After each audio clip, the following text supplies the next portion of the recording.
In this video, you're going to learn the 4 crucial steps to see if someone is right for you. This is one of the hardest decisions we will ever make in our life, who we spend it with. Today's dating culture makes it feel insanely difficult to find anyone who's even serious, let alone someone that we have the right level of chemistry and compatibility with that we think it can actually last. And what about when we meet a nice person who we think is great on paper, but we have no chemistry with them? Can chemistry actually grow? And are we having high standards for the wrong things? What are the qualities you should look for in a partner? These are all things that I discuss in today's video with Kristin Cavallari on the Let's Be Honest podcast.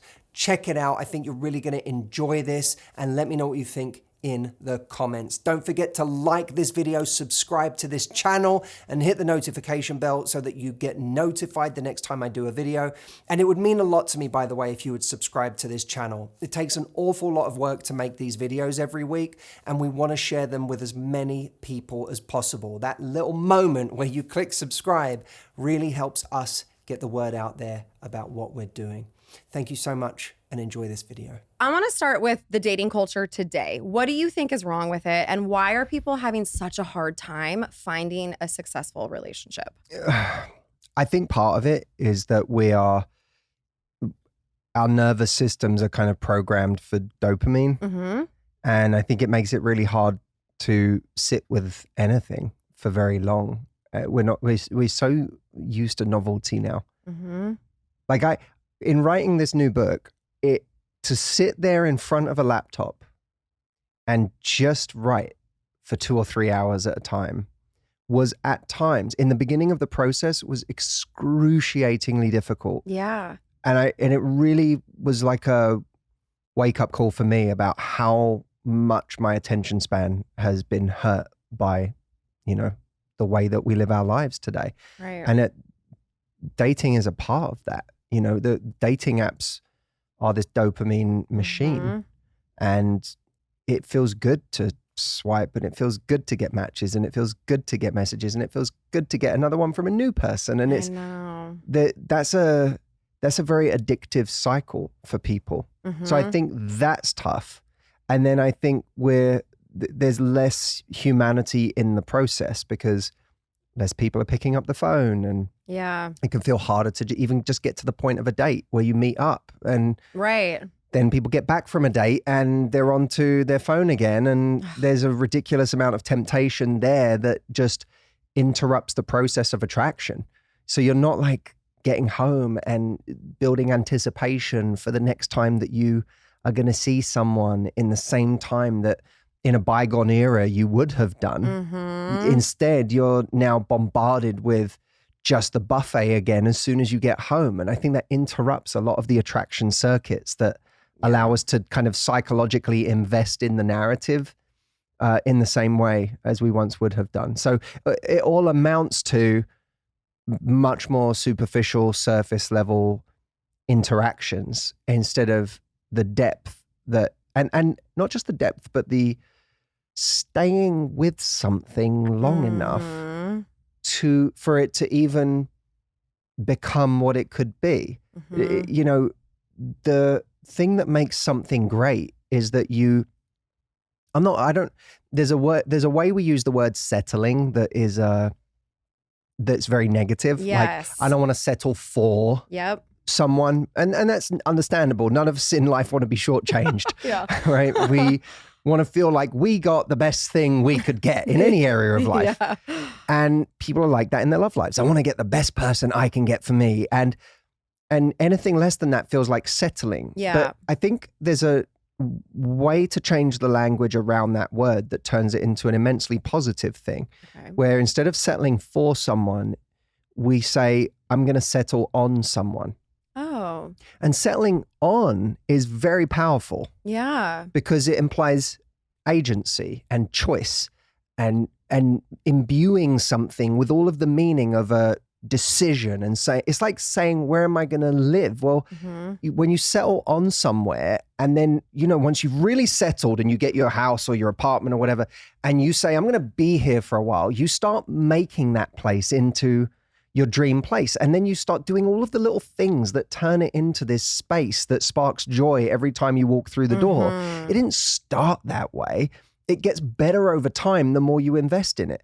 And relationships are the same way. But to your point about dating culture these days, I think that never have we been less inclined to just settle on a person and then make that as good as it can possibly be. Right. Instead, we're trying to optimize at the front end.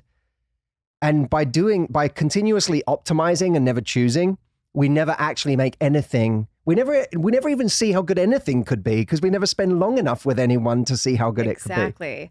So how do we decide who we choose? So tell me, well, okay, let's talk about chemistry versus compatibility because, and I know you think that you need both, right, for a lasting, successful relationship, and I agree with you. So first, I want you to explain the difference between the two, and then I want to get into them. Well, chemistry, I think, it's a feeling, you can have physical chemistry, you can have the kind of chemistry that is just, we really enjoy each other's company and the conversation flows. And isn't it all encompassing though? We need all of those, don't we? I think you can have chemistry with a friend, right? You can have chemistry. I can meet a guy and be like, me and this dude have amazing chemistry. Okay, like that's fair, yeah. I want to hang out with this guy all day. Right. Like there's a kind of chemistry to that, but there's also the very animalistic physical chemistry we can feel with someone, and we can have both. I think chemistry can imply that very animalistic attraction. It can also imply a connection that you feel to someone. Okay. But neither are the same as compatibility. Because Right. compatibility is, do we work together? Does it actually work? And compatibility is about a number of things. It's, are our personalities compatible? We may have an amazing time. We may have amazing conversation, but when we think of our values, do they line up? Right. When we think of the way we see the world, are those worldviews compatible? Are they synergistic? When we look at our lifestyles, do they work together? When we look at our future and what we want, do our intentions about what we're building align, or are they completely different things? The timing of our life, does that line up? Yeah. These are all compatibility issues. And so, in the book, I talk about there being 4 levels of importance in any situation with someone. There's admiration, and admiration is just, you think someone's awesome or attractive or hot or whatever, but it doesn't mean they even know you exist. Right. This level, so again, not that important. Level 2 is mutual attraction. That's what we're talking about when we talk about chemistry. That's when you like someone and they like you back. Level 3 is commitment. That's when you don't just have mutual attraction, you're both saying yes to something. Okay. There's tons of people who spend all their time, being upset or fantasizing about someone that they're in level 2 with. Right. That they never even reach level 3 with. Right. And my view is always, level 2 is not that important. You could have chemistry with lots of people. It doesn't mean that there's anything behind it. It doesn't mean it's going anywhere. Yeah. So we get very caught up in level 2. Yeah. And that's where we create a lot of story in our head about what should be instead of what is. Yeah. Level 3 is commitment. That's when 2 people say yes to each other. Yes, I want to be with you. Yes, let's build something. And level 4, because level 3, even that isn't enough. Okay. Love is not all you need. It is not. I can't wait to have that conversation with you too. You need more than that. You need compatibility. And, 2 people can say yes to each other for a relationship, but if they're incompatible, for example, even in their morality, if one person thinks it's okay to lie and the other one is all about telling the truth and honesty, then you're going to have a compatibility issue. If one person wants to spend their life traveling the world and one person's a homebody, you're going to have a compatibility issue. Right. So the compatibility is the final level, because if you have all 4 of those things, you can have a long-term relationship.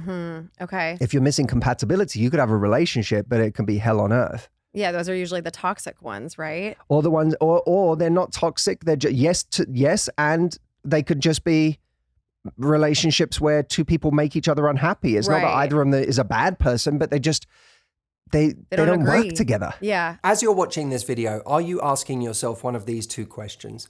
1. How do I stop attracting people who are emotionally unavailable, who aren't ready for a relationship, but with whom I have a lot of chemistry? And 2, how can I attract someone who I have chemistry with who is also ready for the same things I am? If one of those questions is something you'd like to ask me right now, go to askmh.com and you can ask Matthew AI and get an answer instantly. Matthew AI is trained on 17 years of my content. You're literally getting my answer to your specific question, and people are using this every day right now as the secret weapon they have in their pocket whenever they need it. You can ask a free question of Matthew AI or 2 right now by going to askmh.com. So go try it. All right, back to the video. And do you think that chemistry can grow? Because I've always taken the stance that it can't. Like, I've always said, I'll know within the first 5 minutes of meeting someone if this could grow and turn into something. But I've heard a lot of people say, you go on a date with a great guy, for example, he's a nice guy, you know, kind, all the things. Give him another shot, even if you don't feel it. What do you think about that? Chemistry is very complicated. It's very complicated. We often, I think, misdiagnose anxiety as chemistry. Oh. And someone appealing to our nervous system in a way that's familiar, we often think of that as chemistry. And sometimes we need to suspect ourselves in situations where we say we have so much chemistry with a person because there's something about the way they push our buttons that triggers something in us. There's a certain like charm, there's a certain swagger, there's a certain charisma, but it's the kind of thing that we've seen 100 times before that also comes with a hell of a lot of negative side effects. And also there might be something about the dynamic that person creates with us that feels like chemistry, but is something else. You know, why, if you felt more, if you started feeling more obsessed with someone when they didn't text you back for 2 days, that's not chemistry. Nothing material changed. They just fell off the radar. Right. So why did they suddenly become like, why did now we feel like, oh, now I really like them. I think I really like them. You know, why is it when someone doesn't text us for 5 days and, you know, we have a great date with someone, then they don't text us for 5 days and then a day later they text us and say, what are you up to? And we go, oh my God, this feels so good. That's not, I don't think of that as chemistry. I think of it as there's a roller coaster of highs and lows that we are used to that feels exciting, and we start using it to convince ourselves how much we like a person. Right. On the other side, there are people that we meet that, you know, I think, or even that we just see online that we judge very, very quickly without really knowing that that's someone we could have chemistry with or we could have sexual attraction with. Because I think there's sexual attraction is an interesting thing. You can feel sexual attraction with surprising people. Okay, yeah. Right? Yeah, absolutely. You can have it and go, this person's not my type. That's so strange. Why am I? And you wouldn't have picked them out of a dating profile lineup, but there was something about them after, like when you got to know them a little bit in person, and sometimes even when you think of workplace relationships, why is it that they build? Why is it like someone can on week 2 or month 3 suddenly do something that makes you look at them a bit differently. Maybe they finally get comfortable enough to be a little goofy. Right. Or maybe they show up to a company event looking a way that you didn't know they could look. Right. Or, you know, there's just something they did that they didn't do before, and you suddenly start looking at them and you're like, why do I feel this? I didn't feel this on day 1. So do I think if you go on, you know, a date and you feel absolutely nothing, that it's worth going on another date? I'm not so sure. Okay. But do I think people don't go on enough dates or don't like actually spend enough time in front of people to really know if they have chemistry? Our like door policy for who we let in is really strict, and so strict that we actually end up turning away a lot of people that we might have chemistry with if we actually got them in front of us and spent a little time with them. Okay, so you think people should be going on more dates? I think we are far fussier on dating apps than we ever would be in real life. 100%. 100%. I agree with you. Well, I think someone's personality, obviously, like what you were just saying, that's how you can really distinguish if you're attracted to someone or not. It's so hard just based off of some photos. If most people took their dating history of everyone they've ever dated, and not people they dated and felt nothing for. I mean, like if you took everyone you've ever dated and had real attraction for, I guarantee you half of those people would never have made it into your life via an app. I've thought about that.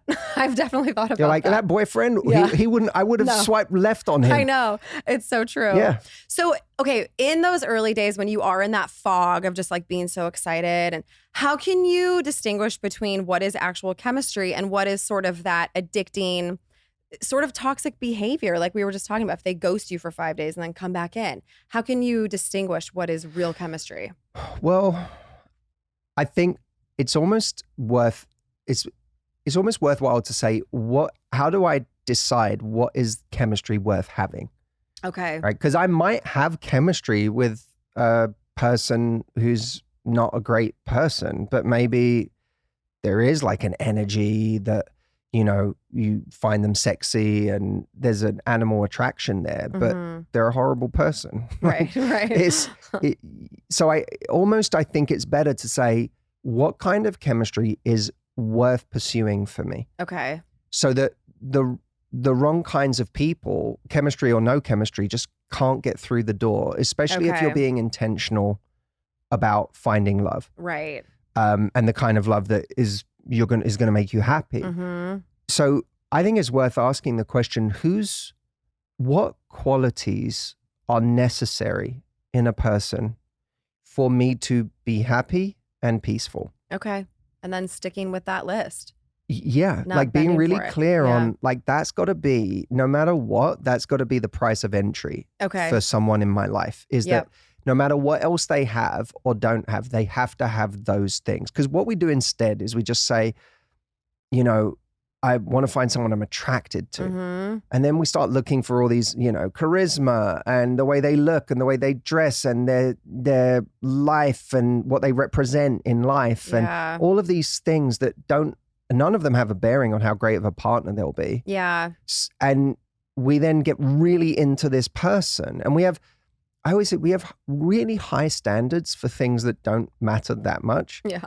And we have really, really low standards for things that matter the most. Yeah. So, you know, I get people say to me a lot, I have really high standards, that's my problem. And I'm like, but you just asked me about how to get a guy that has been treating you like crap for the last 3 months. Yeah. So how high are your standards? Yeah. What you mean is I have really high standards for how tall they are, how sexy they are, how successful they are, how this they are. Like, what do you mean you have really high standards? You have really high standards for those things, and you appear to have no standards for how kind this person is. Yeah. Or how considerate they are. Or you seem to have no standards for how much they see you. Yeah. Because this person doesn't get you at all, it seems. But that apparently that doesn't matter. These things really matter. So I think we have to start changing the things we have high standards around. Doesn't mean you have to let go of the things that you're looking for in terms of their appeal to you, your attraction to them.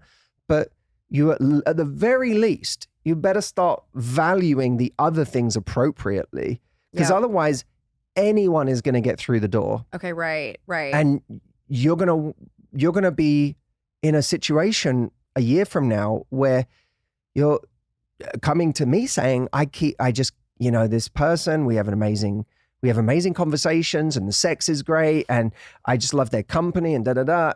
And then you go, what's wrong? And they're like, well, they don't want to be with me.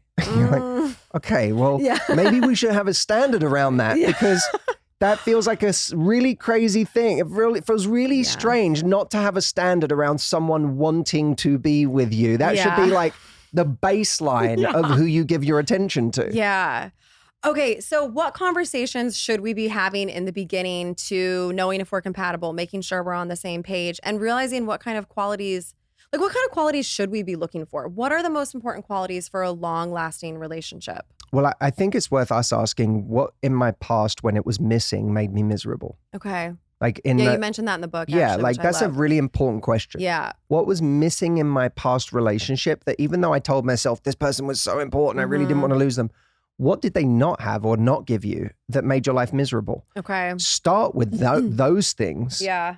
Because what you realize, and it's powerful to start with those things because you already have a reference point for the fact that when they were missing, it didn't matter how great you thought the person was, you were really deeply, deeply unhappy. Yep. I've been in situations like that where I was anxious all the time or I didn't feel safe in the relationship and I was so unhappy.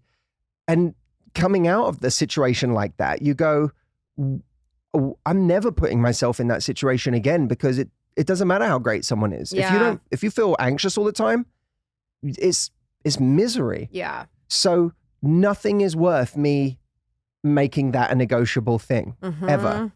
So ask yourself what was missing and then make that your precedent for what your expectation is or what you must have next time around. Okay. But I think in terms of some general qualities, I think someone who sees you, like who do you feel the most yourself around? Yeah. Is a pretty good question for a relationship. Who do you feel the most yourself around? Who makes you more of yourself? Who makes you a better version of yourself? Yeah. Who do you feel seen by and truly acknowledged by? Who makes you feel like you can share more of yourself? That you're not like kind of just showing one angle of yourself and because you feel like that's the good angle. But who do you feel like the relationship gets better the more of you that you share? Okay. Is a good question to ask. And then who do you feel is a great teammate? Yeah. Like I don't think we spend enough time thinking about who's a great teammate. I know for me, one of the things that made me go, oh, I want to marry this person is because I thought she's an amazing, like I want to build something, I'm ready to build something. And I can't imagine a better builder than this person. Like she's an amazing teammate to me. She's an incredible builder. That I was like, I'm never going to find someone who is going to have my back like this, who's loyal like this, who's going to show up for me in this way, who's, truly accepts me for who I am in this way. Like it just, all of that stuff added up to the most important things for me, and kindness. Like, and who's kind? Did you figure that out just over time, or are there specific questions that you can ask to know if you guys are on the same page with all of that stuff? Well, I think it's the reason we have to, I think we learn a lot if we actually are brave enough to have standards early in the relationship. So instead of ignoring, a lot of us are too afraid to speak up about things that we would like more of. Or things that we don't feel like we're getting enough of. Because we're worried about scaring someone away. We're worried about being difficult or high maintenance. But sharing the things that you would like is a really good, it will reveal quickly what it is you have. And we often just hold back. So stop holding back as much. If you enjoyed this video and it felt relevant to you, check out this one next. I think you'll really enjoy it, and I will see you next time.